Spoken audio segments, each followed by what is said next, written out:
अगर आप महाराष्ट्र के हिंदू से पूछोगे कि तुम्हारा रब कौन है, तो वो कहेगा गणेश। अगर आप दिल्ली के हिंदू से पूछोगे कि तुम्हारा रब कौन है, तो वो कहेगा राम।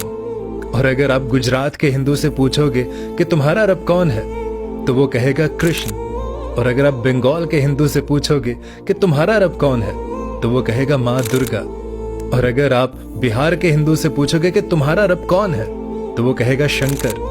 और अगर आप नेपाल के हिंदू से पूछोगे कि तुम्हारा रब कौन है, तो वो कहेगा पशुपतिनाग। लेकिन खुदा की कसम, आप दुनिया के किसी भी कोने में चले जाओ, India, America, south Africa, Pakistan, कहीं पे भी आप किसी भी मुसलमान से पूछोगे कि तुम्हारा रब कौन है, तो वो सिर्फ यही कहेगा, अल्लाह, ला इलाहा इल्लल्लाह, मुहम्मद रसूलुल्लाह।